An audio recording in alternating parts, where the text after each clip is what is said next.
Dem weş rayna jî dem weş şarê me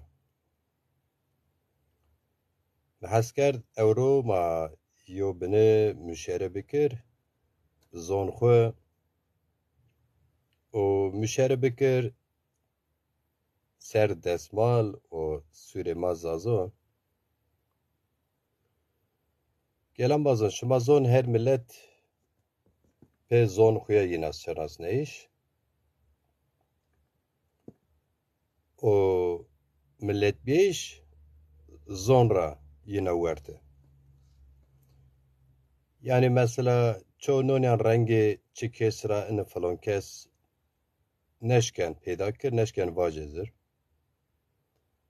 Ama watonok çiyo kes ra qal û qise kerd çi zonkî ew ko millet ra çû çi keso çi ew qede pê hesiyen kî sobne yo zon ew merdim qise kerd û çi zonkî ew merdim azê yo millet û ev millet ez bi zon xwe yî naşinasine çi zon se ev millet. Keşima zon wagt milletperestê, şarperestê yonskî netewperestê dî hezar heysê ya nat hezar heysê newê heştê de ez şaşniyê bise siftê Fransa dest pê kerd mavac milletperestê yonskî şaran ulusalcılık yani. Dimra devlet milleton niye ro?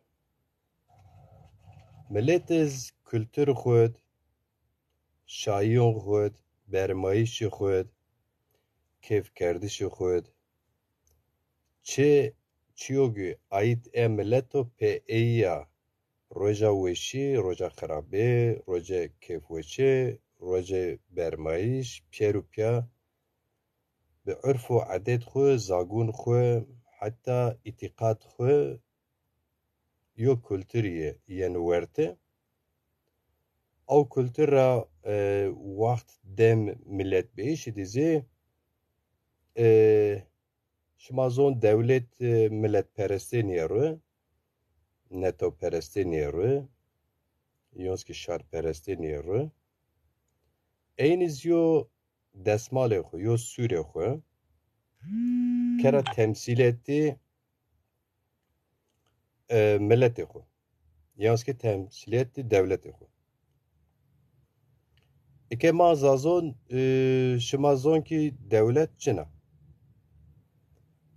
ama milletê zazon bê reng niye. Zazayê şima zon yo grûpê şarê îraniyan arî irqî ra îranî grûpê îraniyan ra çi watono sêrken temaşeken kom grûpê îraniyan dewleta sê îran sê sobna dewletanê grûpan rengê caver dey şoğldeyîş nê rengon ra renga sûr est a, renga spî est a, renga kuyê est a, renga zerz est a. Ama enî milletan pîr û piyazî tabîkî yo kultur mava ya ew kultur xwe zê wazên temsîl bikir enê sûran xwe nêwskê destmalan xwe de. Mavac destmalê Tirkiye şima zon sûr a mehneyî wan ma zaf guên rijne heqetin zaf guên rijne hem guêne bîrheq rijne hem li heq rijne se kerese rijne o werteyê dizê yo çi est a yani yo renga yoz aşm est a yoz astrê verna ro eya milletê Tirkan temsîl kene çi hela eya sûr nîyo eya destmal çav vînen her kesonkî ina destmal Tirkan temsîlet kine. Çi watono oynên îraniyan ra êyî zê destmalê yên yo sûrê yên ez belliya xwe. Milleteke bindestmênd milleteke mavacê xwe nikir şarîn yani ulusal ای ملت دستمالین است اما یو بیشین سر دستمالون نامو پیاد. Çünkü دستمال اونیوز که سوره که پیرویو ملت وطن قبول کرد پیر بین یور رو. مثلا جا درنک بین، کمل بین، پارتی بین، جماعت بین، حتی ورته ملت مواج دینیت فکر چوسه و ببچه بین و ببسه وطن همه سرای سری دستمال یونس که سور پیروپیا وان انا دستمال مایا انا سور مایا او قده یو روح ملت پرسته ین ورده. وطن مثلا مردم و زازا یو کلام زازا کی گوش نونو سر اگر زازا و سه خو روحی بن شنک بن سپسپلک وسار ینو روحی گانیه مای خو ویننو ای کلام ده وای خو ویننو ای کلام ده برای خو ویننو ای کلام ده کوی خو ویننو او کلام ده ویوانی کی ولات دبی ویوی ویننو ای کلام ده بلکی دستنیکار نشان وای خو برای خو ویننو ای کلام ده یعنی ای کلام کام زانسه او زان ای کلام سر روحین بن چنک بن سپسپلک توز و تافک گوش اینون بنا پاک اگر عاشقی سه واشتی ای نیویر اگر ولاد پرور سه ولاد خو ای کلامت بینن اگر کی زرتنگ سه زرتنگی خو ای کلامت بینن یعنی یو روح و مواج کی ملت پرسته خود بینن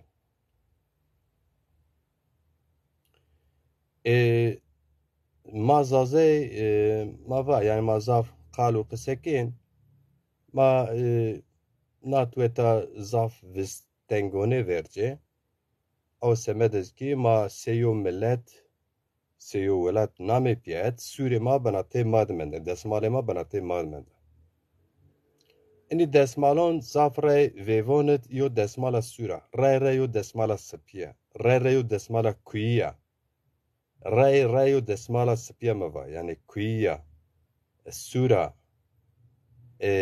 yani ini desmal timtim mo milleti ma vêvan mad bî yo waxto dergo yani ez nika desmalê zazon ser gurîna xêftîna ez pê hesiya mina ver însono zafis desmal zazon viraştî ama mesela mavac ini desmal ona yo merdim viraşt o ini desmalon tê ceyon reng zazon diqqet guretu ama tê desmaliz est asla zaza milleti kültürê mavac nedon nîşan ez hin roşnaberonê ma persaw amazan persaw onev tarîx ra we welhesir kültür ma zazonit cê tîj est e şima zon her zaza kê xwe vere tîj nonoro vira zeno serda kiye bin diz axir verci kültür ma zazon in esto tim ver kiyî hanûk vere tîj do yani tîj semê ma aslında zaf mîmê xwe est e ama maalesef tê înson ma falan keson tîj ne desmalê xwe vere maz veran se ona bû ona şû îtirazên bî gure yên heqlî tevkînî kar gure desmal kar û xebatê mavaş sûrê ma desmalê ma edê yo merdim têne aqil xwe bikir çê diqqet mîgiriz rinniyo ma tîj tiravet desmalet mi waşt reng cînon bibir mesela reng cînon ma mayon ma desmal piştên şal piştên xwe sariya temsîlê cînî tê bib yani gure aqil me tabikî ez roşnaberan ma zafî nûşt ve desmal binê sade bên zaf reng temon kerdiş rinniyo ez mavet ço kêno ma cîno ma ni dereqit mavac yo lemê xwe ji nikerd yo çîzên nard meydan vatê xwe zineba ma reng istiravet ول حسر yani süre ma desmale ma zazon eğer ki mi neşir kerdem şari mar bimbarekim. Ena desmal belki mecir rêberê kerda ama ena desmal xwe reng welat maye, reng şar maye. O me açık mavaj eşkira ser sosyal medya tene Facebook'e xwe ser niye somna ambaz mavajiki grup komen WhatsApp esti edi Telegram esti yani sosyal medya zaf roşnaberanı mad ambazek telefonu ein mede esti roşnabere mak telefonu ein mede esti من نشون کر ول حسیر ما پینید قرار داجه سوره ما زازون خطا جوارین سوره خطا بناتین سپیا سور شما زون کد امک عشق پردیش پیرومون استو معنی خود گرده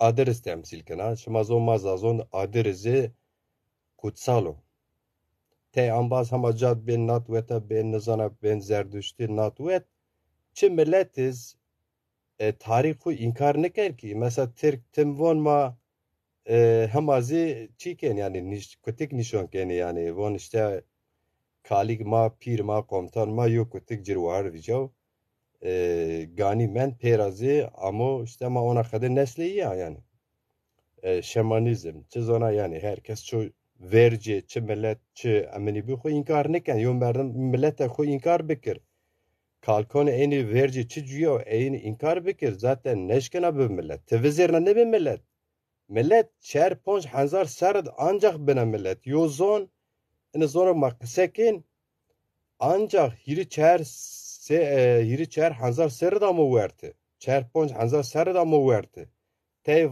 bivin te vate bedeliye te harf bivin te çeku bivin hem azmayı gerince mesela avestedam kitap avestedam ma gerince natiye meva adreze kültür ma zagun ma zazonet ez renzona ez ma adir şon hona nekerdin yani ateşi söndürmüyordum ma yo binu well eştin ser ona pavutte ma de pemavisht pavutten adir serseve ma evvel ona den kişt yo binu kırş kerde mon adirra nevura çile çar ey wişk nen ey adir sera ma püf kerde nevura kilbin berz ma aynı adir tekrar kerdin cemad adir yuçuyor kıymet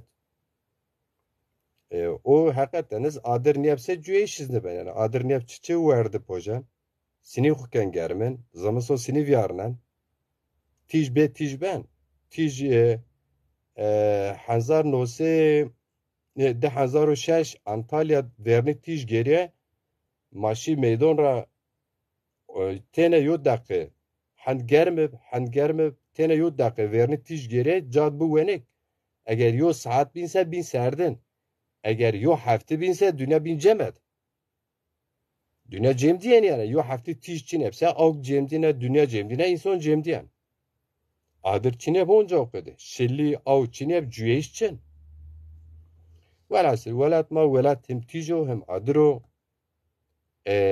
اگه کویک خور تاریخ خود مزون پیواتی عربانو پیواتی سردستان اینی اینا پیستانه کن اینا خوب بسراسنر او نشکن آمیش خو آزاد کردن بله او پیل داره لوپیر مناور سوره خویا پیل داره لوپیر tene ma devleton one alon nöz bayrağın nöz küsuron desmalon bayrağın dünyara bayrağı yani ki sur nöz ki desmale Lübnan'da diyor pel est pel azgiler nu pel lokbier nu darmazier nu yo pel ze suro desmale Kanada dest sobnas çin ama renk maciyay دستمال ما اونم میدن از واجر کی ezini karo göre semit şahsi ne kana. Semi milletperesti huya kana. Semi zonperesti. Ama te insan ist herkes esken löme bekir yani eleştiri. Hakikateniz her göre tene bu maç tene nebiyeyi serkalkin. Ne ben? Olmaz. Olmazlar üzerinde bina edilmiş bir anlayış da var. İsterseniz ben bu arada izleyicilerime bir şey yapayım. İbrahim Aydın hoş gelmişsin. Ahmet Pamukçu tıkherame. Abdullah Güven Berat tıkherame çimoser. Derya Topaş tişiya dersim ameya khair ameya dersime tuvaş vakt viyarna ra rındiye Mehmet Çetin tıkherame bra. Adem Bulanık tıkherame. Mazlum Aydın tıkherame bra. Bele. كان مفاهن program saat desyon ولات ما 10 veren onları ama zakar göre da beni kar der erikota normi astım dakika vat saat diyar kana saat program kana hatta o hafta verci şey vertra me gerek roşeme program bikardeni o hafta az neşke ya müşteri be hatta saat desti bacı berimi program nikad ez beni okudu be eskota eri kusurcumone. Şimdi isterseniz Türkçe'ye çevirebilirim ama inanırım ki benim dilimi anlıyorsunuz, hocamı anlıyorsunuz. Mesela şımara yo misal vacir, yo misal kışkek. Euro mmay khud qise kerd, ma piyaza zaki qise kerd. Vizerim mekena khud qise kerd, ma piya Türki qise kerd. Bu. Euro mmay khud qise kerd, mazazaki qise kerd çünkü mühimi Türki nizona. Ama vezir mi kena xud yani çena xud Türkiye kıseker çünkü çena mı zazaki nizana. Şimdi Türkçe'ye çevirsem ben bugün annemle telefonla konuşurken Zazaca ana dilimizle annemin diliyle konuştuk. Çok güzel anlaşıyoruz çünkü annemin yaşındakiler benim yaşımdaki insanlar zaten dilini henüz eğer kırsalda doğmuş büyümüşse dilini güzel biliyor.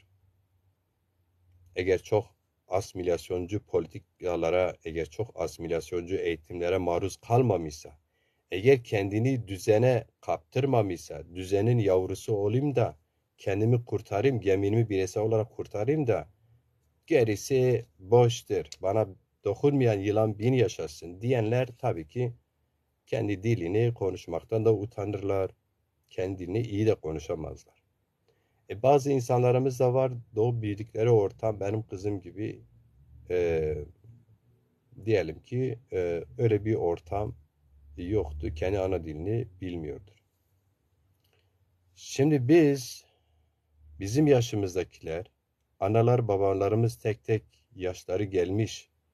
Bu dünya hiç kimse kalmadığı gibi onlara da kalmaz, bize de kalmaz. Biz öldükten sonra bizim bu dilimizi kim konuşur? Bunun için, bu dilin yaşaması için, bu kültürün yaşaması için, devamı için biz açık ve net olmalıyız. Açık ve net kararlı olmalıyız. Açık ve net kararlı olan, gerçekten dilini, kültürünü, tarihini seven insanlar mutlaka Zazaca yazıp çizmeli ve mutlaka Zazaca'ya kararlı sahip çıkmalıdır. Kararlı sahip çıkma nasıl olur? Şimdi arkadaşım onlarca dernek kuruluyor ve halen kurmaya devam ediyor. İyi bir şeydir. Ama misal ben size bir örnek vereyim. Biz birbirimizin çalışmalarını eleştirmeyelim mi? Eleştirmeden geliştirme olur mu? Örnek Diyarbakır'da bir dernek vardır. Yıllardır emek verilen bir dernek var. Yani her ne kadar bazı eksikleri olsa da tamamlamak yerine birden fazla dernekleşmeye gitmek, Diyarbakır ya da Elazığ'da ya da Bingöl'de ya da İstanbul'da ne bileyim gitmeden önce var olan derneği büyütmek, var olan derneği işlevsiz kılmak daha doğru değil midir? Ama bizler böyle yapmıyoruz ki. Her birisi bir yerde bir dernek açıyor. Bu kötü bir şey midir? Değil. Kastım bu değildir. Ama mesela diyelim ki bir yerde bir dernek var. Zaza yurtseverliği zaten dil, kültür, tarihine düşkün ya da işte onu merak eden yurtsever dedim ya. İnsanlar zaten buralara destek olmalı. Önce üye olacak o bölgede. Fazlalaştıracak. Bir derneğin üyesi daha henüz 50-60 kişi geçmemiş. Sen bir yerde diyelim ki işte o şehir büyüktür diye ya da o belde büyüktür diye bu dernek ihtiyaçları karşılamıyor diye yeni bir dernek açmanın ne kadar bilmiyorum. Yani sizlere bırakıyorum. Ben düşüncelerimi söylüyorum. Bir de derneklerin çalışmaları, dernek, dil, kültür ve dernek, hani tarih derneği başlığı altında açılan dernekler bu amaca uygun çalışma yapmak durumunda. Yani Zaza halkı bu kadar da birilerin isim yapması, kendini vitrine koyması hareketi değildir ki. Vitrine koy da kardeşim bir derneksin. O dernekte Zaza dili, kültürü, tarihiyle ilgili haftada bir ya da iki kere toplantı yapabiliyor musun? Hadi haftada bir iki de geçelim. Ayda bir kere yapabiliyor musun? Kaç kişi katılıyor? Kaç üyen var? Zazalarla ilgili tarih kitapları var, hikayeler var. Ne bileyim yani üyelerine güçlü olup yani hep böyle bir yerlerden beklemeden ziyade üyeleriyle derneği ayakta tutarak yazar çizerlerimizin kitaplarını o derneğe getirip gelen gidenlere okutabiliyor musun? Dilimiz eriyip gidiyor diyoruz. Kendimiz dilimizi konuşuyor muyuz? Yazıyor muyuz? Özellikle bu dernekleri kastederek söylüyorum. Orada Zaza çocuklarına eğitim dersi programınız var mı? Festival gibi, kültürel etkinlikler gibi çalışmalar var mı? Stand açma var mı? Değil mi? Konser düzenleme var mı? Zaza aydınları davet edip seminer düzenleme var mı? Şimdi bunlar yoksa bunların olması için var olan dernekleri büyütmek, genişletmek, orada yer almak, mevcutu geliştirmek, yeri darsa daha geniş bir yere taşımak, e, yeri merkezi değilse daha merkezi bir yere taşımak ama aynı derneği. Ondan sonra çalışmalara odaklanmak yerine yani her sokakta bir dernek neye hizmet eder? Anlamış değilim. Yine keza bu dernekler birbirleriyle yarış içinde mi dernekler mi? Gerçekten bu dernekler amacı Zaza toplumunu, dilini, kültürünü, tarihini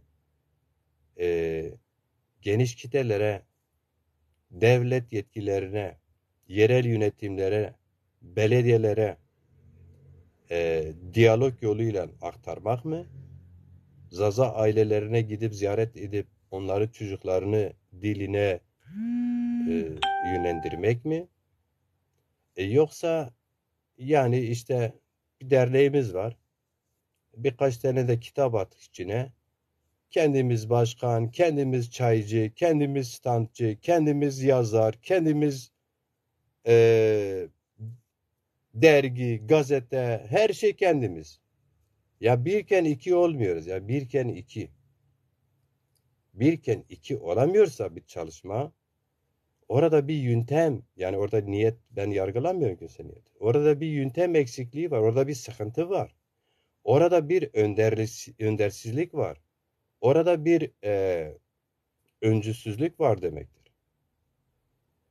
Şimdi öncüsüz dernek, lidersiz toplum, organizesiz toplum, kendini kendine kabullendirmemiş, kendini kabullendirmeyen, birbirine kabullenmeyen, birbirini sevmeyen, duygusal ortak işte bayraktır, dildir, kültürdür. Bunlar üzerinde ortaklaşmayanlar halka öncü olabilirler mi? Olamazlar. Şimdi olamayacakları zaten bu pratikte bunu görüyoruz.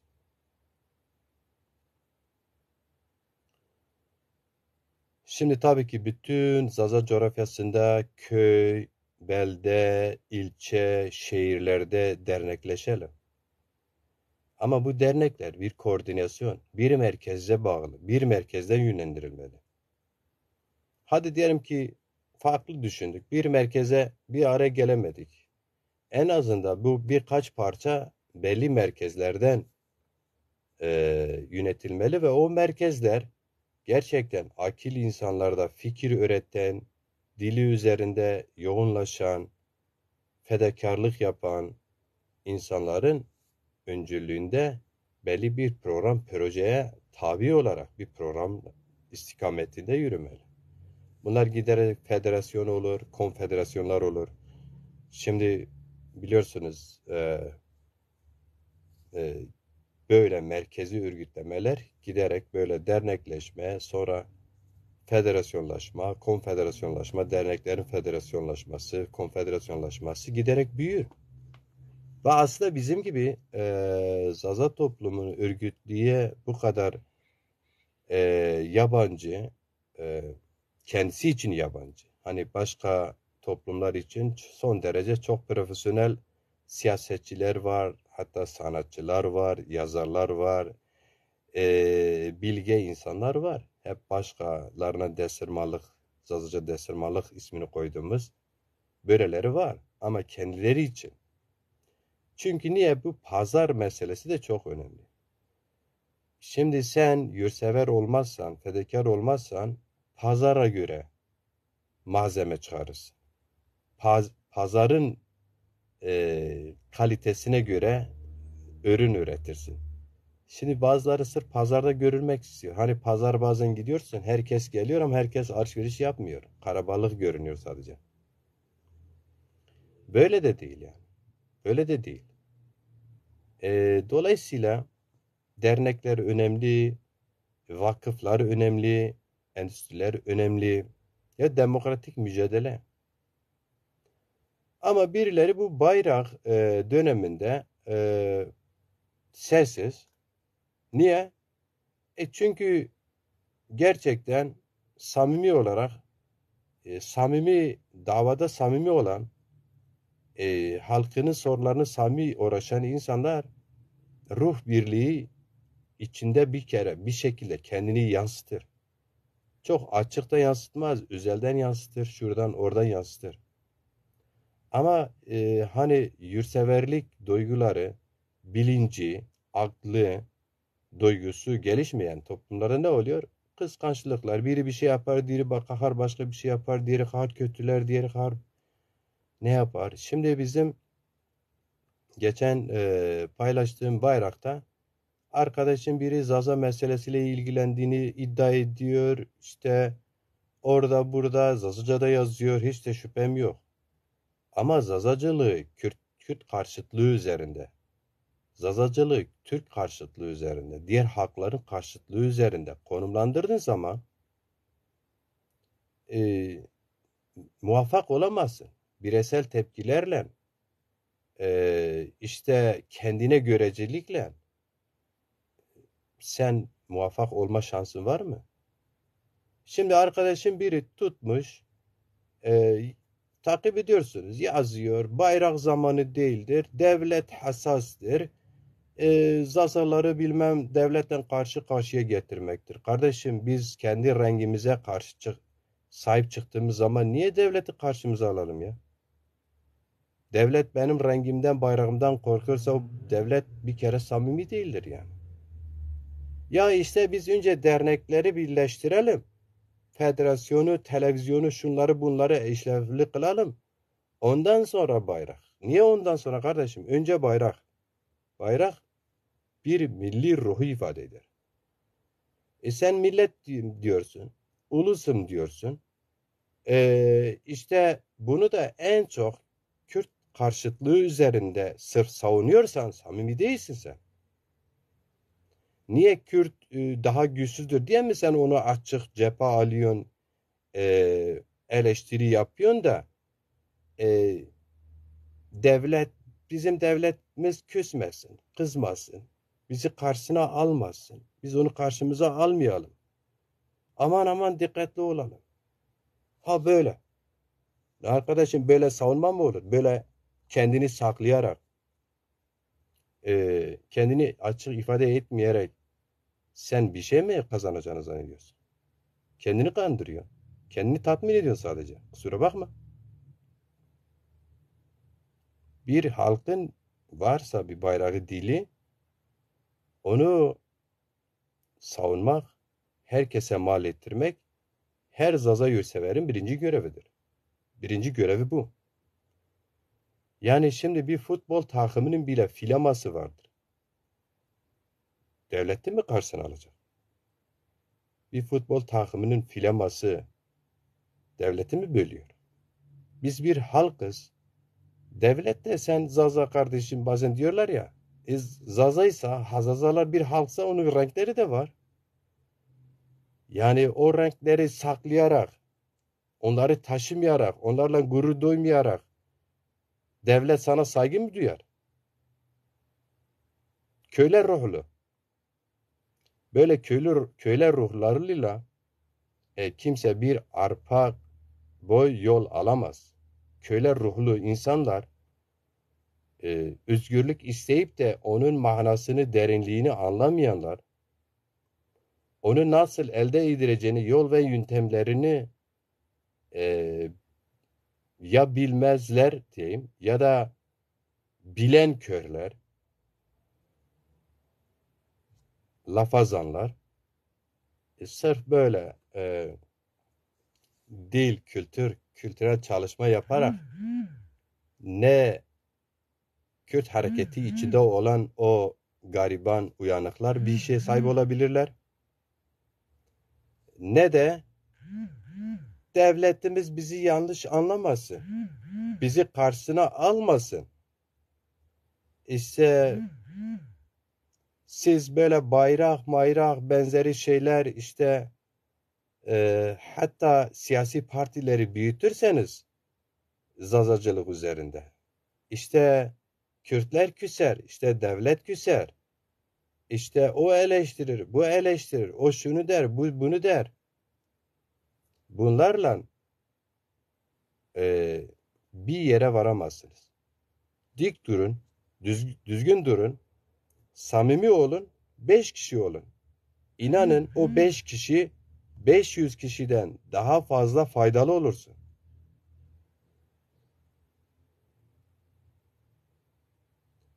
Bir bayrak çalışmasıdır, bir aydır yapıyoruz, paylaşıyoruz. Ne güzel. Hepinizin görüşlerini almaya çalışıyoruz. Öneriler dikkate alıyoruz, şunu bunu falan ortaklaşsın diyoruz. Çünkü böyle ancak doğru yola gidersin.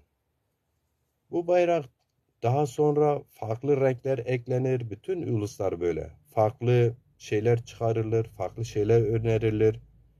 İşte ileride daha böyle örgütlü bir yapı olduğu zaman alır, onu kabul eder, edilmez o ayrı. Bu bir mücadele sürecidir.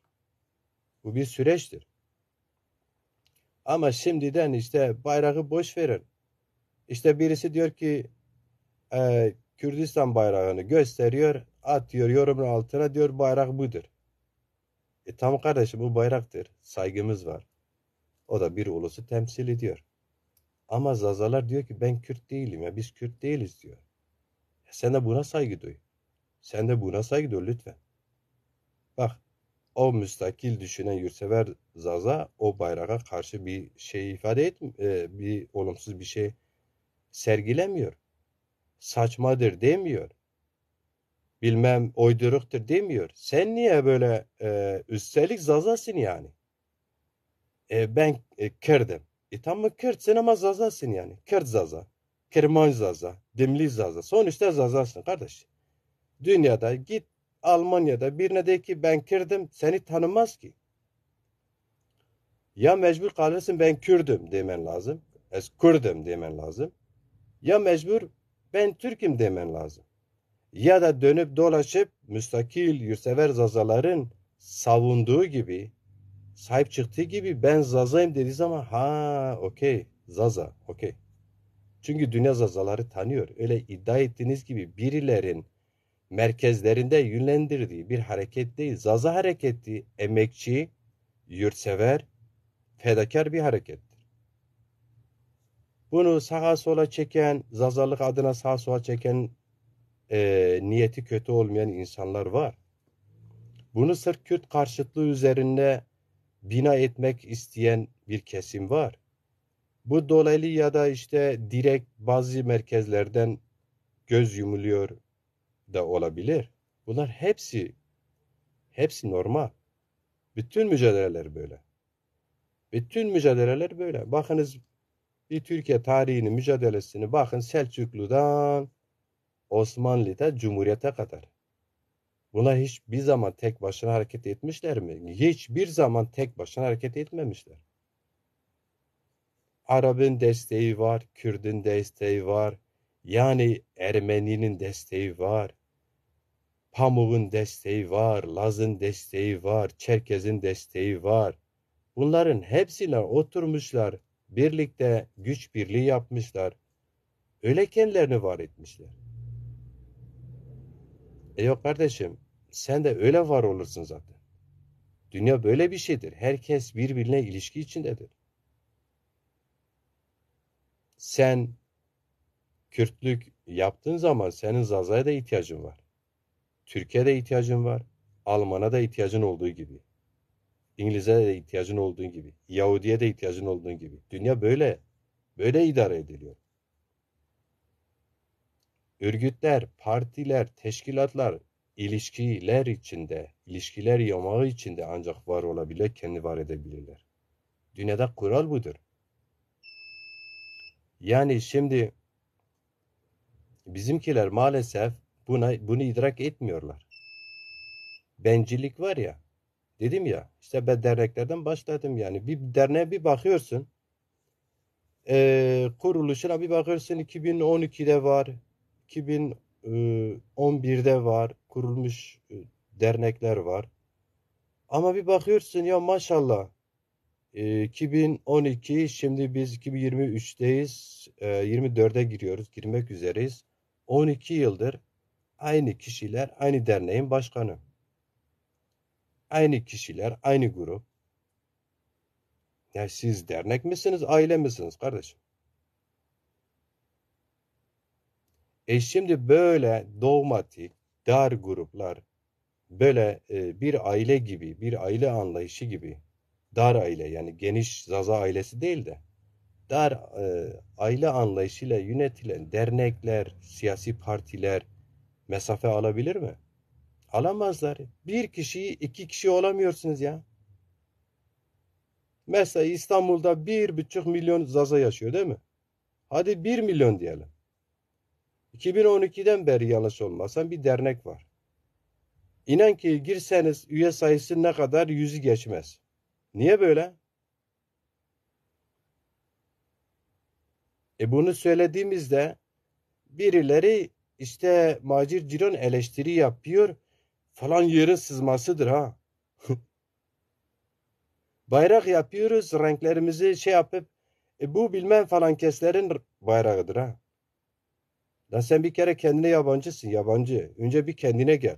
Sırf Zazaca konuşmak yazmakla Zaza olunmaz. Sırf ben Zazayım demekle de Zaza olunmaz. Önce bir kendine gel. Sen Zazaları genel seviyor musun, sevmiyor musun? Sen Dersimli Zaza'yı seviyor musun? Vartolu Zaza'yı seviyor musun? Erzincan'ın Zaza'yı sevebiliyor musun sen? Sen Siverekli Zaza'yı sevebiliyor musun? Diyarbakırlı Zaza'yı sevebiliyor musun? Gerçekten sevebiliyor musun? Arkadaşlık yapabilir misin? Birlikte, dernekte, partide, camide, cemde, düğünde olabilir misin? El ele tutuşabilir misin? Sende bu ruh var mı? Sende bu kalite, sende bu yetenek, sende bu akil insanlar, sende bu politik yaklaşım, sende bu yurtsever yaklaşım, politik demeyelim ona, yurtsever yaklaşım var mı? Kişiliğinde bunu kendine yedirmiş misin? Sen bunu özümsemişsen, okey, zaten pratiğinle gelişme gösterirsin, belli edersin. Az olsun benim olsun dediğinde bir başkası Macit Cilan gibi eleştiri getirdiğinde ki bu eleştiriler aslında bu kurumları geliştirir. Bu sefer de düşman kesilirler. Şuranın buranın sızmasıdır. Ya arkadaşım demek ki kendiniz sızmazsınız ki o yüzden birilerini sızma olarak görürsünüz. Şimdi sızma olmayan başkasının demek ki kendisi sızılmış bir yerlere. O yüzden de birilerini sızma olarak suçluyor. Çünkü sızmaları şey yapar. Yani sızma olan şüphelenir. Acaba bu da mı sızmadır falan. Kendini şey yapmak için, perdelemek için başkalarını suçlar. Çamur at izi kalsın. Şimdi bu kadar zazalar birbirlerine karşı negatif verdikleri olumsuz yaklaşımlar kadar başka çetin bir millet göstermiyor, emin olun. Zaza'nın Zaza'ya karşı olan kıskanç, acımasız, arkadan çeviren bir kısımlarını söyleyeyim tabii ki. Bencil,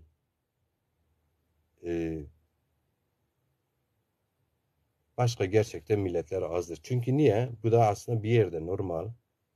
Çünkü Zaza kendini olamadı ki. Zaza 200-250 yıldır birileri Kürtleştirmeye çalışıyor. Ondan sonra Zazalar bunu başarmayınca o birileri bir kısmına işte biz Kürdüz, o da Makkürdi demiş. Diyememiş yani bak. İçselleştirmediği için demiyor Makkürdi. Makkürdi. Bir kısmı da Makkırmanç. Bir kısmı da Dimli. Dimli bir yerel isimdir aynı zamanda. Geniş bir aşiretin ismidir. Zazaların geçmişten, Delim'den bugüne devam eden bir isimdir. Ama Zazaki bunlar genel kimliğimizdir. Yani milli kimliğimizdir. Yani dilimizin ta kendisidir. Şimdi bu bizi birleştiren tek başlıktır. Bizi birleştiren tıpkı Zazaca şarkılarımız, şiirlerimiz, hikayelerimiz gibi, sonuklarımız gibi bizi birleştiren isim Zaza'dır. Bizi bir yapan dilimizdir. Ve bize ait olan kültürümüz, örf ve adetlerimiz ve halkımıza ait olan renklerimizdir. Yani bayrağımızdır. Şimdi mesela bir anlayış var. Şöyle bir anlayış da var. İşte bayrak oldu mu devlet. Devlet illa bütün devletlerin tabii ki bayrakları var. Ama illa devlet olduktan sonra bayrak olunmaz. Her milletin renklerinden bayrağı olur. Zazalar Zazaistan'da, Zazana'da halkımız düğünlerinde, toplantılarında, evinde kendine ait olan renklerindeki bayrağa sahip çıktığı zaman bu illehin birilerine karşı düşmanlık beslemesi, ayaklanması ya da işte savaş açması manasına gelmez ki. Şimdi arkadaşım biri yine yorum yapmış, yapıyor, ısrar ediyor. Bazı isimleri de vererek ısrar ediyor. Siz böyle yaparsanız diyor devlet hak vermez bize. TRT Zaza'yı vermez. Gazete hakkını vermez. Yok eğitim hakkını vermez.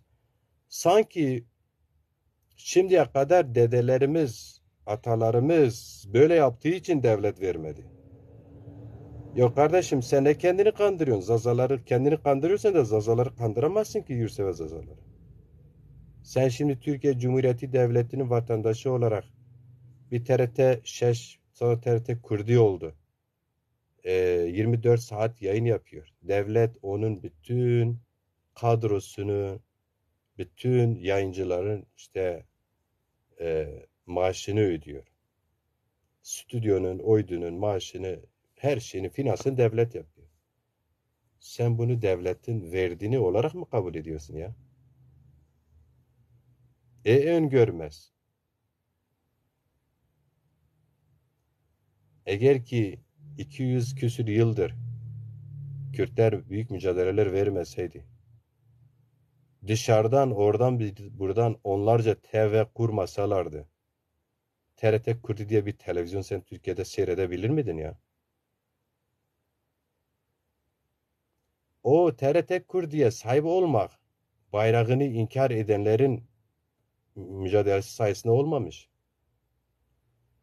Renklerinden korkan, dilinden korkanların sayesinde olmadı. Eğer olsaydı o da olmazdı zaten. O TRT Kurdi,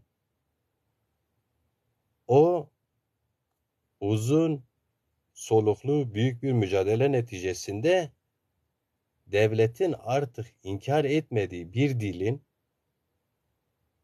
uydular üzerinde bu 21. yüzyılda dışarıdan, farklı yerlerden yapılan yayınlar neticesinde Türkiye'deki diğer Kürt ve Kürdistan bölgesindeki insanların o televizyonları seyretmeye başladıktan sonra istihbaratın ve devleti yönetenlerin sorumluluğu politik bir yaklaşımla TRT Şeş, TRT Kürdi açıldı. Bu büyük bir mücadele, uzun soluklu bir mücadele sonucunda verilmiş, elde edilmiş bir haktı. Verilmemiştir ya. Hak verilmez, alınır kardeşim. Sen ne işte biz biraz böyle daha şey olalım, bilmem daha sakin olalım. Sanki böyle zazalar çıkmış sokağa her gün bücü zazaki, bücü desmalı zazon, zazaistan. Sanki zaza ona kadar çiker de zaf verte kovicin de devlet zaf aciz biyaz de او çiyok davma o izmara gen. Çine davtu. Çine davtu. Tu ver çine. Çıtı est. Neyin var? Ne vermişler sana? Sen neyi almışsın ki kaybedeceksin? İşte bayrak olursa bunlar da kaybederiz. Neyin var ki? Türkiye Cumhuriyeti Devleti'nin bir bayrağı var. Bu bayrak, bu ülke demokratikleştiği oranda hepimizin bayrağı. Biz buna bir itirazımız var mı? Türkiye Cumhuriyeti Devleti'nin bayrağına itirazın olsa ne yazar? İtiraz edenler için söylüyorum. İtirazın olsa ne yazar? Senin kimliğinde taşıyorsun zaten. Ve kaldı ki bu bayrak gerçekten de bütün geçmişimizdeki dedelerimizin de buna emeği vardır. Katkısı olmuştur yani. Yaşadığım bu ülkede, vatandaşı olduğum bu ülkede zaten hem içeri hem dışarı temsil eden bir bayraktır. Yani bu vardır diye başka bayrak olmaz mı kardeşim? Başka millet varsa bayrak da olur yani. Zaten Türk ulus başlığı altında ulus devleti 100 yıldır bir arpa boy yol almıyorsa bu sebep bu inkarcılıktan dolayıdır. Bakınız şu an Türkiye'deki gıda fiyatların yüksekliği Lübnan gibi dünyada en geri kalmış ülkelerinden daha fazla pahalıdır. Bakınız koskocaman Rusya'yla savaşta olan Ukrayna'da enflasyon %12, Türkiye'de %80, hatta %180'dir de resmi kanıtlar bu kayıtlar böyle %70, 60, 80, 30, 40 falan gidip geliyorlar. Bu neyin nesi? Niye? Bu devletin neyi eksik? Ya dört tarafı deniz. Ormanı var, denizi var, akan suları var, geniş geniş arazileri var. pamuk öğretirsen var, buğday, yani akla ne geliyorsa hepsini öğretebilir. Dışarıya ihracat edebilir. Ve paraya para değmez. Belki bölge küçük devletlerine bile yardımda bulunur, Almanya gibi. Bu niye böyle olmuyor? Çünkü 100 yıldır tek ulusun olmadığı bir devlet dayatması var. Tek uluslu bir devlet anlayışından dolayı. Parasını bu tür yerlere harcayan, kendini meşgul eden sorunlarıyla harcama yerine onları inkar üzerine harcadığı için bu durumdadır. Şimdi bunu söyleyen bir zaza yani Kürtçü mü oluyor kardeşim? Ya şimdi sen paranı işte Suriye'de harcıyorsun, Irak'ta harcıyorsun, işte gidiyorsun farklı yerlerde harcıyorsun. Zaten yok olanı da harcıyorsun. Değil mi? Doğru dürüst seninle iyi ilişkide olan, giden gelen, al ver yapan komşun kalmamış. Bunların hepsinin nedeni tek ulus dayatması, zorbalığı üzerinde kurulu olan, üstten kurulu olan bu devletten dolayı, bu kuruluş kodlarının yanlışından dolayı. Buna itiraz ediyoruz kardeşim. Sen buna itiraz etmiyorsan otur yerinde otur. Biz buna itiraz ediyoruz işte. Yani ben Kürt değilim, Zazayım diye yani gidip buna ona yalakalık mı yapacağım? Beni inkar edeni mi alkışlayacağım ya? Beni inkar ediyor ya. Beni inkar ediyor. Beni küçük görüyor. Bak Selahattin Demirtaş'a diyor ki bu Selo var ya bu Selo. Bu Kürt değil bu Zazadır. Ne demek? Zaza küçük küçülmek. Küçük görmektir. Bu Kürt bile değildir diyor. Bu Zazadır. Hele bak usluba görüyor musun uslup? Ben bu uslubu kabul mü edeyim yani? Yani bu usluba itirazım olmayacak mı? Sırf böyle bana işte bayrağı şey yapmayalım da bilmem belki televizyon verirler. Yok belki bilmem radyo verirler. Sen rüyanda gör onu. Sen mücadele etmezsen onu rüyanda görürsün. Ağlamayana, ağlamayan bebeğe annesi bile mama vermez biliyorsunuz değil mi? Zaten hep ağlıyoruz. Diyoruz ki dilimiz eridi. Zaten hep ağlıyoruz. Diyoruz ki dilimiz bilmem yok oluyor. Bak ben başta ne söyledim? Bugün annemle konuştum, ana dilimle konuştum. İkimiz çok güzel birbirimizi meshettik. Her konuda. Çok rahat konuşuyor. Sanki 10 bin yıllık eğitim görülmüş bir dilde konuştuk. Ama dün kızımla konuştum. Türkçe konuştum kardeşim. Annem yarın öbür gün hepimize Allah'ın verdiği ya da işte doğanın verdiği bir sınırımız var. Bir yere gelir ölür gideriz. Ama biz tek gitmiyoruz ki dilimizle gidiyoruz. Dilimizle. Vator zonu hemerin şena. Zonma muemmere. Bir dil 5000 yılda, 3000 yılda büyük emeklerle ancak meydana gelir. Ancak özümsene bilinir. Sen bir ticaret yaparsın, kaybedersin, tekrar ayağa kalkarsın, yeniden mücadele edersin, ticarette kazanırsın. Sen bir savaşa gidersin, bir kaybedersin, iki kaybedersin, toparlarsın, yeniden kazanırsın. Ya sen bir insanı kırarsın, kaybedersin, tekrar eğer ki pozitif bir e, hikayen olmasını istiyorsan, iyi anılmasını istiyorsan o insanı tekrar gönlünü bir şekilde alır kazanırsın. Ama sen bu dili kaybettiğin zaman hayatta bir daha kazanma şansın yok. Ya biz bu devlete çok şey mi istiyoruz ya? Biz diyoruz ki Zazaistan coğrafyasında ve Türkiye'nin Antalya'sında, İstanbul'unda, Zazaların yaşadığı her yerde dilimiz eğitim dili olsun. Biz bunun mücadelesini veriyoruz. Bunun mücadelesini kolektif bir e, hedefe vardırmak için tabii ki bizim şarkılarımız var, dilimiz var, bir de renklerimiz olacak.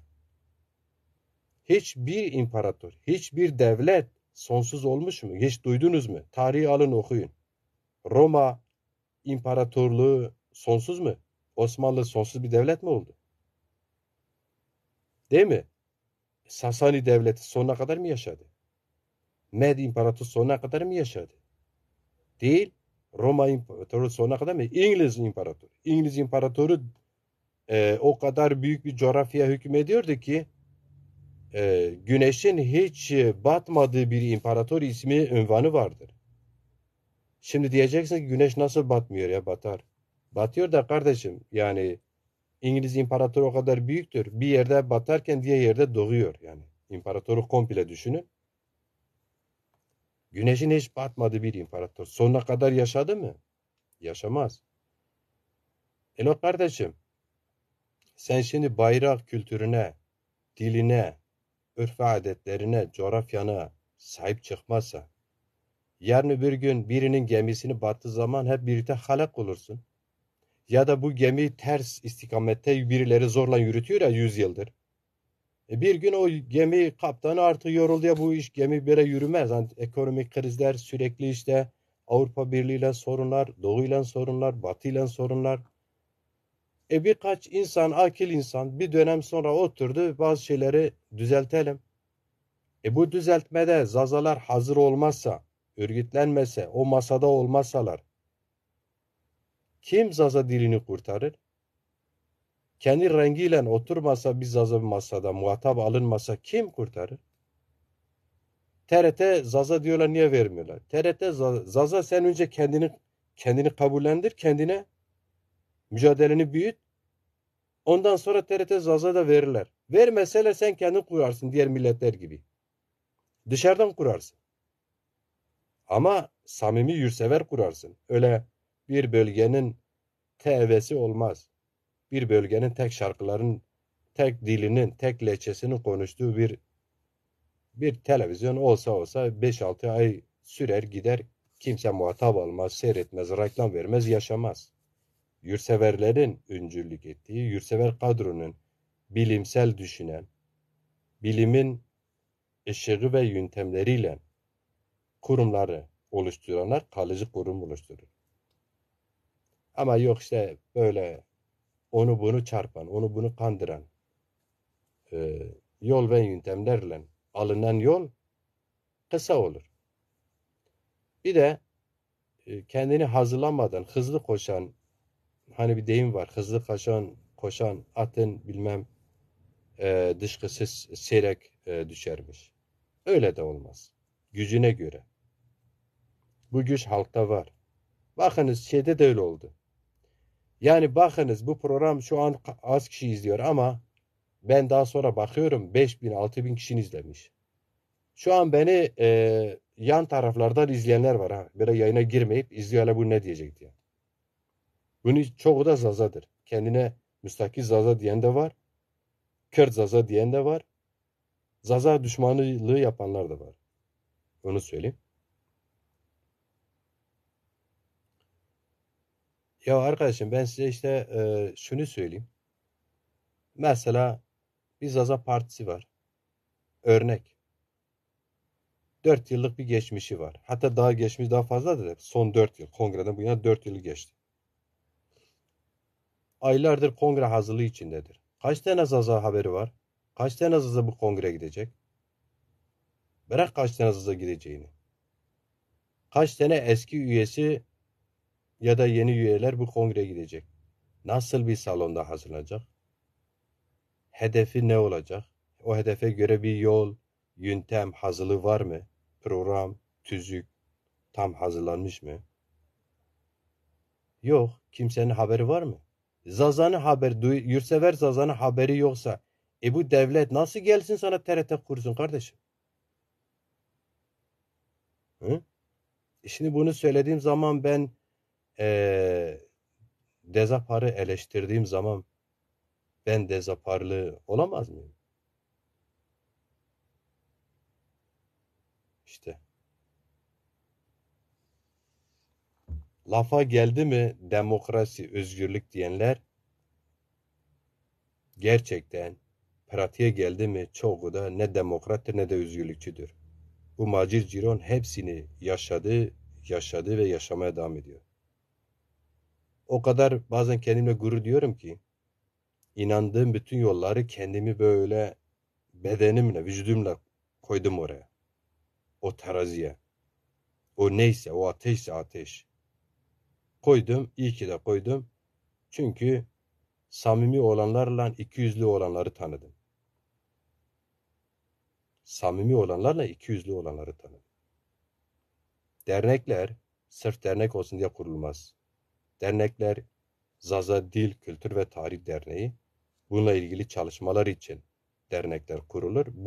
Bu amaca uygun çalışıyorsa ben ona dernek derim.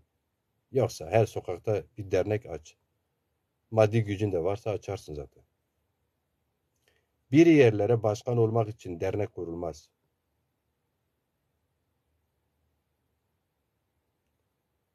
İşte böyle bir gerçeğimiz var. Bu neden oluyor? Çünkü gerçekten samimi olalım. Bu kesinlikle samimiyetle alakalıdır. Haklaşmayla alakalıdır, yurtseverlikle alakalıdır. Ve sürekli öğreten, sürekli düşünen, sürekli amacına uygun davrananlar maalesef bir araya gelemiyor ya da getirilmiyor ya da engelleniyor. Şimdi burada benim Sarıcanlı çok saygıdeğer Selahattin Abdülhamid Therami, Nezir Alkan Therami, Murat Özçelik Therami, Şima Pierre Therami, Bahmet Sarıcan'ın yolu vardı, yokuşlu ve virajlıydı. Bazı kamyonlar iyi bakım yapılmamıştı. Ağır yükle gelip o bizim yokuşlu rampalı yollarımızda kalıyorlardı. Ne yapıyordu şoför? O kamyon devrilmesin, geriye o yükle birlikte gidip devrilmesin diye kocaman takoz koyardı o arka çift tekerli tekerin altına, kamyonu içinde yatardı. Şimdi bizimkiler yükü ağır bir kamyon almışlar, şoför koymuşlar başına, araca bakım yapmamış. Hangi yoldan giderse o yükü oraya daha götüre ulaştırabileceğini araştırmamış. Rastgele bir yola vurmuş. Ya da işte o yol eğer mecbursa o yoldan gitmek, o yola göre yükünü almamış, o yola göre aracının bakımını yapmamış. Gelmiş, araç bizimdir aslında. Biz yanlış şoför seçmişiz. Aracı getirmiş, bizim köyde rampada bırakmış. Araç orada duruyor. O tekerleğin yani deyim yerindeyse takoz olmuş kendisi de. Belki o hani o aracı takoz koymazsa önüne birileri o aracı kurtarır ya da araç devrilir. Yeni bir araç ihtiyacı doğar, o yeni bir araçla aynı işi yapmaya devam edersin. Şimdi birileri de sürekli bir yerlerde Zaza hareketinde takoz olmuşlar. Bu takozları söylediğimiz zaman halka bunları şikayet ettiğimiz zaman kötü oluyoruz. Bu takozları söylediğimiz zaman, açık söylediğimiz zaman birileri ya telkinlerde bulunuyorlar. Biraz sabırlı. Nereye kadar sabırlı olayım ya? Nereye kadar Zazalar sabırlı olur? Kardeşim, ben bugün annemle konuştum. Yarım saat Zazaca ana dilimle konuştum. Mutlu oldum. Dün kızımla konuştum. Mecbur Türkçe konuştum. Kardeşim, benim kızım, senin kızın, onun oğlu, bunun oğlu, torunu artık kendi senin ana dilini unutmuş. Sen bunun için ne yapıyorsun? Parti ise kendi dilini o partide konuşuyor mu? Yazışıyor mu Zazaca? Bütün çalışmaların dile yönelik midir? Gerçekten öyle misin? Değilsen kendini gözden geçir ya. Bunu söylüyoruz biz. Değilsen böyle ol işte. Hiç mi başka hakların mücadelesinde örnek almayacaksın? Ben size örnek söyleyeyim. En basitinde. En yakın komşu, Zazaların komşusu Kürtler. Berzaniler mesela. Kürtçe başladılar, Kürtçe devam ettiler. Şimdi Irak Federasyonu'nda Güney Kürdistan halkı hepsi kendi ana dilini hem yazıyor, hem konuşuyor, hem her iş yapıyor. Niye? Çünkü o dil için mücadele edenler o dili konuştular. Sürekli onu konuştular. Sürekli onu yazıştılar. Hakim devletin dilini de iyi bilirler. Mesela çok iyi Arapça da biliyorlar. Ama kendi dillerine esas aldılar. Bizimkiler bir gerekçe bulmuşlar. Şu an benim yaptığım gibi. Hani herkes anlasın. Halbuki ben izleyenler herkes benim dilimi anlıyor. Herkes anlasın diye ya valla kusura bakmayın bu düpedüz kemalistliktir. Bu düpedüz Türk ırkçılığına hizmettir. Yani şimdi bu eleştiri yaptığım zaman ben Türk düşman mı oluyorum ya? Türk ırkçılığı, ırkçı yapan, Kürt ırkçılığı, ırkçılık yapanları söylüyorum. İşte Arap ırkçıları. Dünyada en bağnaz, en faşist, en yobaz, en yaramaz Arap ırkçılığıdır biliyorsunuz. Dünya. Yani bazı milletlerin ismi çıkmış da işte Alman Nazi bela oldu başlarına. Aslında en bağnaz, en oyunbaz, en fitnebaz, en faşist Araplardır. Arap milletçiliğidir yani. Arap milletçiliği. Şimdi bu milletçiliği alanlar diğerleri de öyle alıp devam ediyorlar. Şimdi milletçilik kötü bir şey değil. Ama bir millet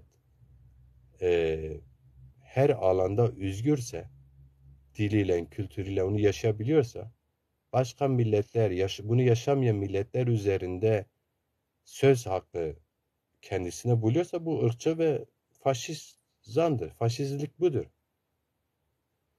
Şimdi Kürt siyasi hareketi de bu noktada faşistlik yapıyoruz Azılara karşı. Bunu söylediğimiz zaman makkırdi. Yok kardeşim.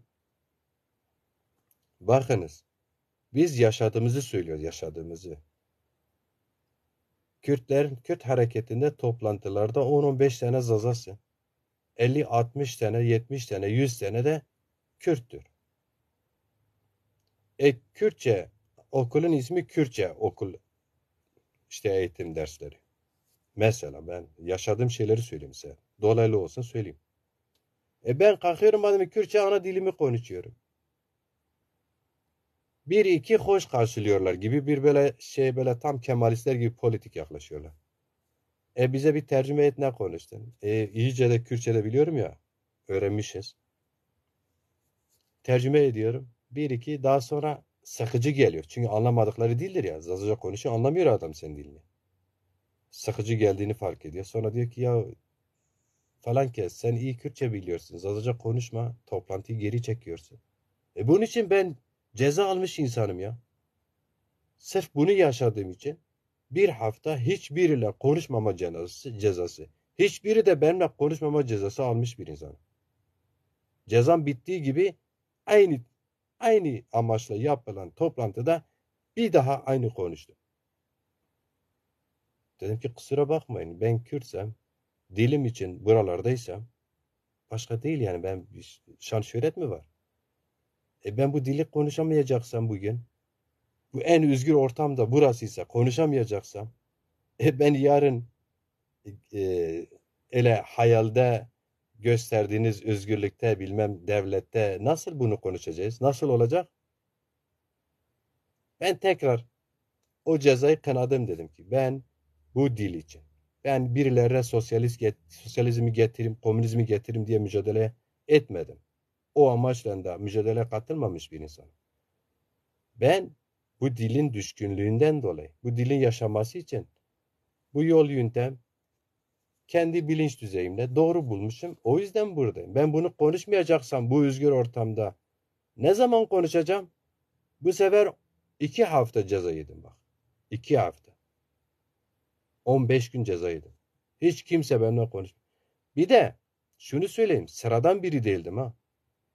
Yani bu dediğim olay en azından sen nasıl diyeyim 120 kişi hatta o dönemde 240 kişi denetimde olduğum bir süreçtir. Bak 240 kişiye liderlik yaptığım bir süreçte bana ana dilimi konuştuğum için toplantıda önce bir hafta o bittikten sonra tekrar aynı şeyi cezanın yanlış olduğunu savununca 2 hafta ceza almış bir insan. Kardeşim Makkirdi de biz ne zaman bunu konuşacağız? Bak şimdi bende Sarıcanları izleyenler var. Sarıcan'da geçen dönem benim de emeğim içinde oldu. Biz HDP belediye başkanı seçtik değil mi? Devlet kayyum atadı. Ya şunu size söyleyeyim. Açık söyleyeyim. O HDP'nin yönetiminde keşke devam etseydi. Keşke devam etseydi. Çünkü halkın iradesiyle seçilen bir irade ancak halkın iradesiyle uzaklaşması lazım. Çok da sevdiğim, saydığım köylümdür bak.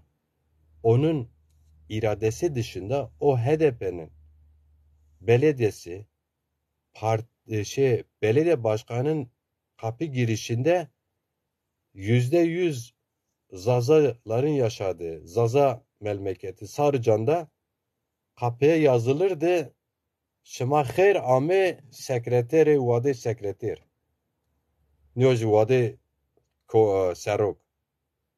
Şema khair ame vade nizona çine. Serok da mı nüştüş kardeşim?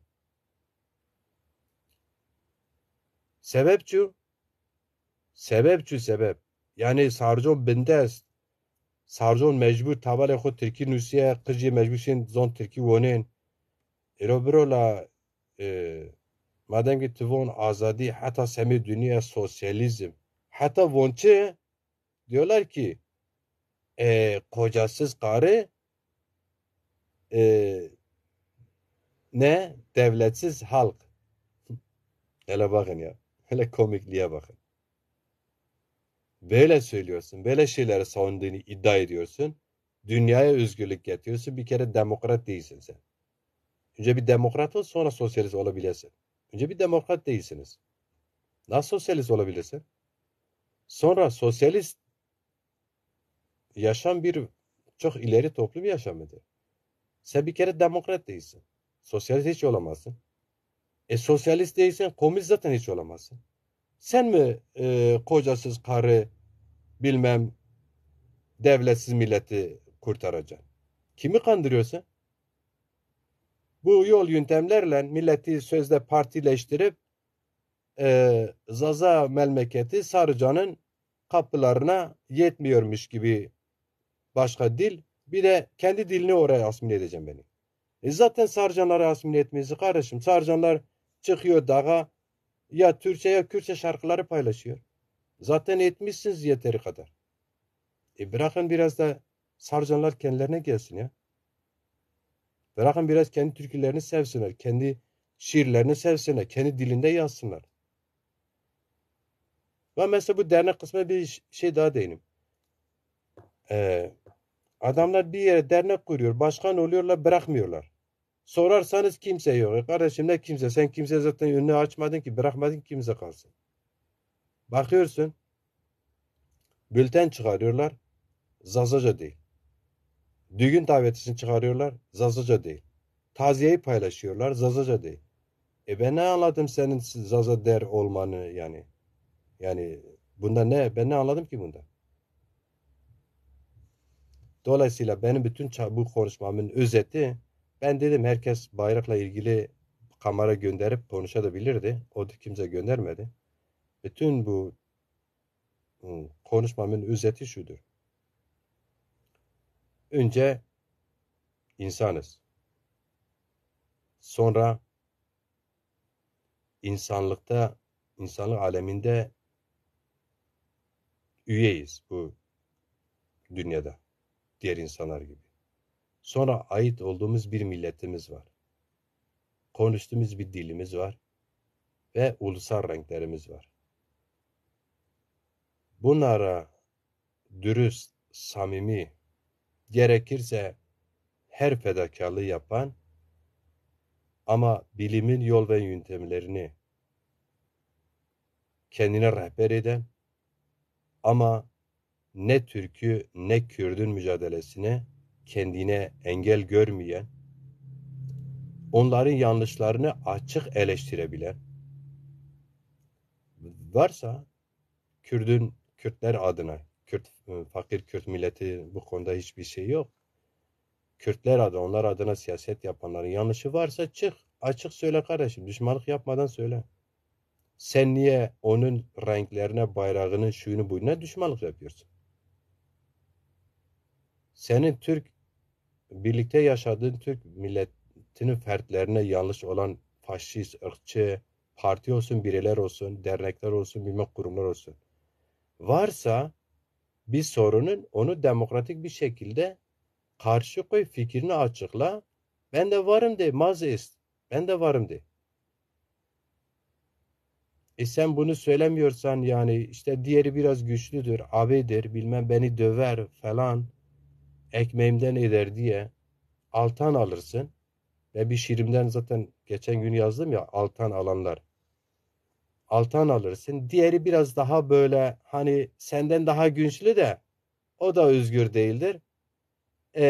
Söylersen de ona küfür de etsen, hakaret de etsen nasıl olsa devlet seni alıp götürüp sorguya çekmez, sual etmez. Niye böyle yaptın demez. Onu da devlet diyor seni sorgu suale çeksin. Ona ateş serbest böyle sonuna kadar ayağının sırtını duvara verir gibi ona şey yap, say. Ama esas senin hakkını, hukukunu yasal olarak, kanuni olarak inkar eden, yok sayan, hiçbir çalışmalarda sana nefes aldırmayanlara da biz küstürmeyelim de sonra işte bize televizyon vermezler. Sanki sen 100 yıldır küstürmüştün diye vermemişlerdi. Tekrar ediyorum. Hak verilmez, alınır. Hakkını almasını bilenler hakkını alır.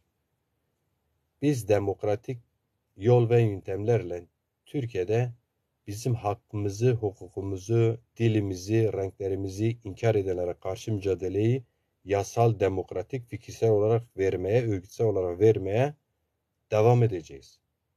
Ben Macit Ciran olarak tek başıma da kalsam bazen bir parti kadar, bazen bir ordu kadar kendime güveniyorum.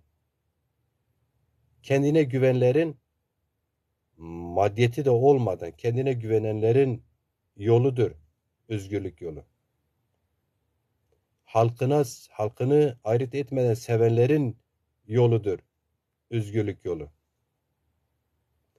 Bölge farkı, inanç farkını ayrım yapmadan kucaklayabilen insanların yoludur özgürlük yolu.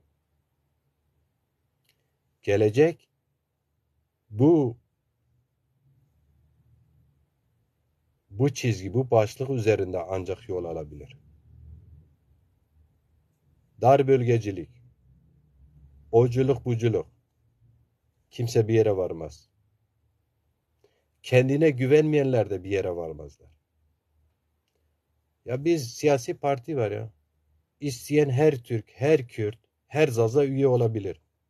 Birileri siyasi partiye kimler üye olup kimler olmayacağını diye 4 yıldır takoz gibi girmişler bir yere, engel oluyorlar buna ona. Ya kardeşim sen ne takoz olmuşsun ya? Sen zaten takozsun. Takoz olmuşsun oraya. Ya kardeşim bu Tezapar Türkiye'de yasal bir parti. Şimdi AKP Zaza üye değil mi? AKP Kürt üye değil midir? AKP'nin içinde bakanlar Kürttür ya. Bakanlar Kürttür, Zazadır. Ya kardeşim sen niye bu kadar korkuyorsun? Kimden korkuyorsun? Sen sızma olmasan korkar mıydın? Böyle sızmalar var. Şimdi ondan sonra yurtsever insanların önünü kapatıyorlar. Birisi şunu bahane eder. Siyasete böyle çirkin yanları var ya, şu buranın sızmasıdır deyip de önünü kesmeye çalışır. Çünkü ben bu konuda mağdur olmuş biriyim. Kimisi efendim bakar ki seviliyorsun, bir yeteneğin var, dilini seviyorsun, bölgelerin hepsini ayrım yapmadan seviyorsun, dini inançlara bakmadan, kadın, genç, yaşlı, bölge farkı gözetmeden herkesten Diyaloğun var. Bunu yaratmaya çalışıyorsun. Seviliyorsun. Önünü kesmek için yok şuranın sızması, yok bilmem okumuşluğu ortaokul, yok bilmem neyi bununla. Ya kardeşim okumuşlukla adam olsaydı okuyan herkes adam olurdu.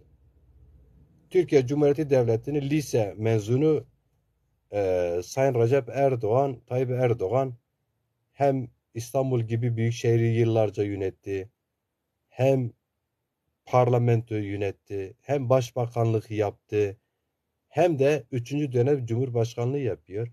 Ve bu ülkede on binlerce profesör, doçent, sosyolog, psikolog, ne bileyim yani ne aklınıza geliyorsa bilim insanın, zenginlerin de yaşadığı bir fakir yani. Fakir bir tek yüzüğü var değil mi eskiden? Geldi yönetiyor. Yani siyaset akılla oluyor. Okullardan öğrenilmiyor, öğretilmiyor. Okullardan siyaset öğretilmiyor. İşte bu okumuş cahiller takoz olmuş Zaza hareketinin önüne bırakmıyorlar. Dedim ya bir tane kongreye gidiyorlar. Mesela birileri yıllar önce seçilmişti.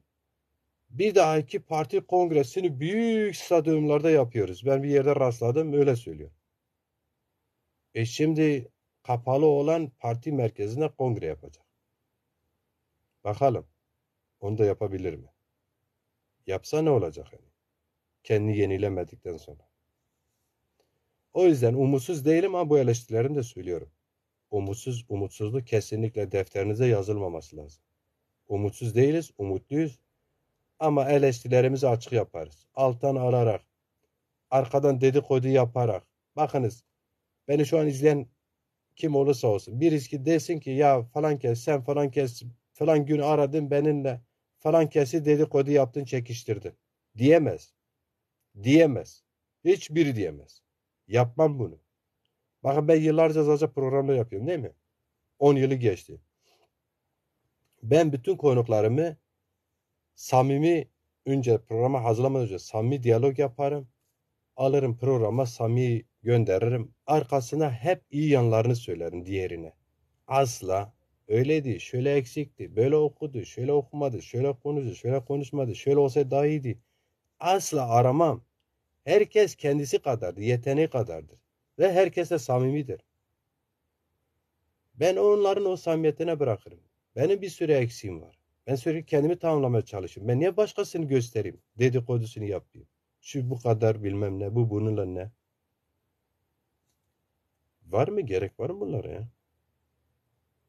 Biz bireysel bir iş yapmıyoruz ki. Biz toplumsal bir iş yapıyorsak bir mücadele, bir halk mücadelesini amacını güderek yapıyorsak biz o halkın hocasını, mellesini, şeyhini, seyidini, dindarını, dindar olmayanı, gencini, kadınını hepsini, hepsini ama samimi olarak yaşamak zorundayız. Yaşamak zorundayız.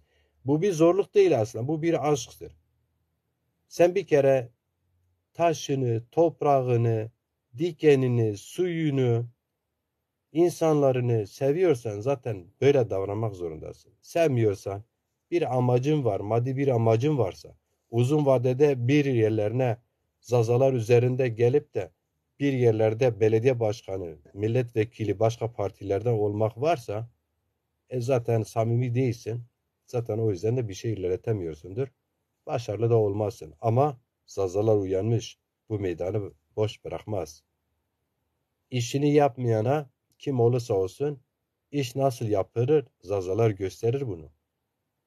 Zaza hem bunu dünyaya gösterir hem onu inkar eden egemenlerine gösterir.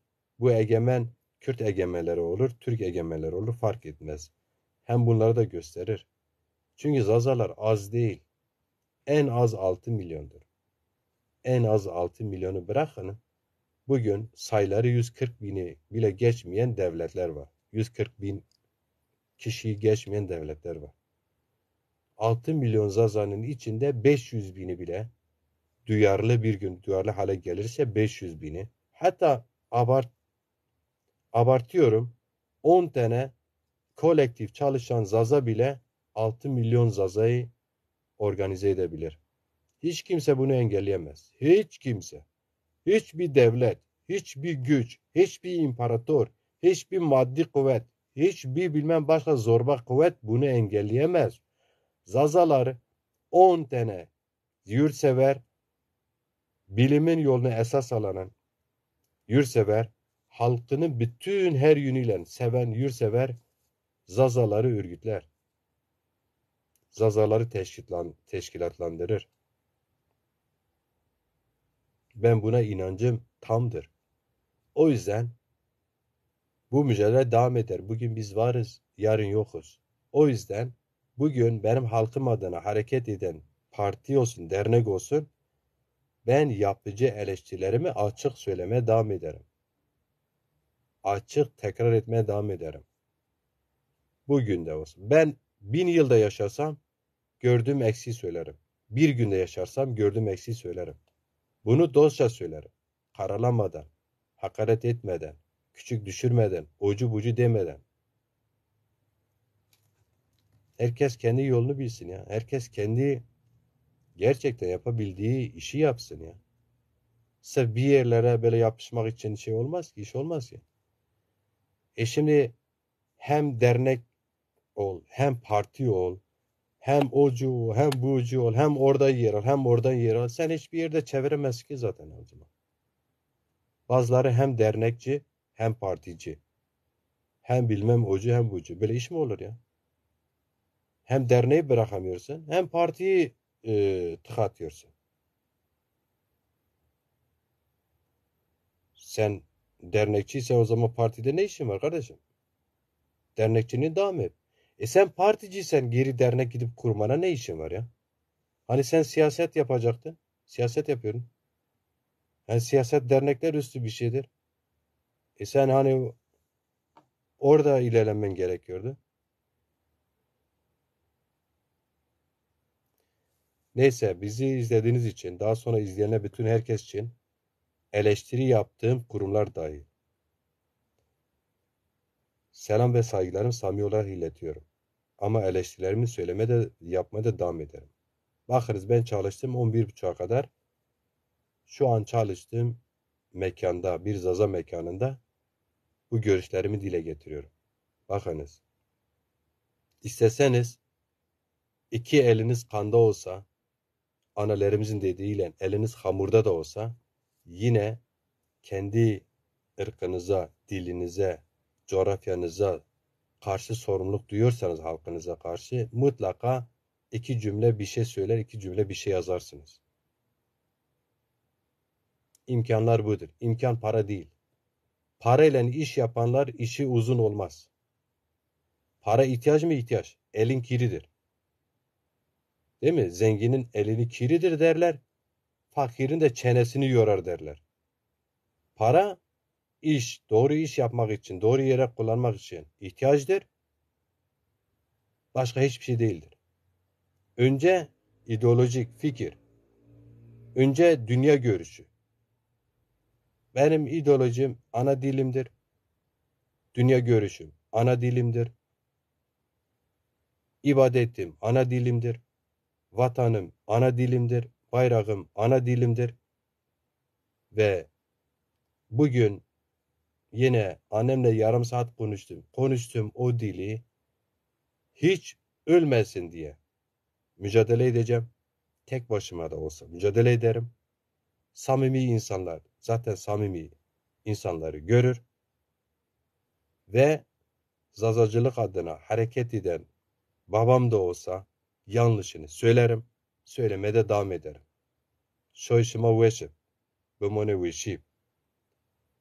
A desmal khur warte vijin. Yo millet be desmal nişna. Yo cas. Desmali ma renk maye. Kuyiye, sur, sepiye, werte khud, pel maziyer. Ahan.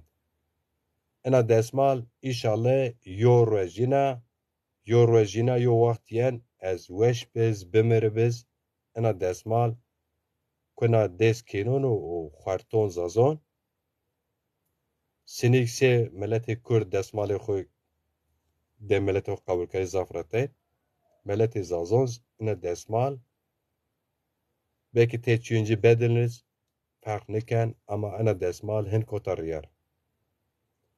Xur, zon xur, desmal xur و هر ویچه. غی شما چو شمار ور نویجه. یو ترک نیان ورا شما زازاکی نونیسن قالو قصه نکن. یو کردز نیان ورا شما زازاکی نونیسن قالو قصه از نکن. خود مخابینین çünkü çiyo en xarab merdim خود بخابین. هر واش شما ویچه بمونه سلامتیت حرمت کنه.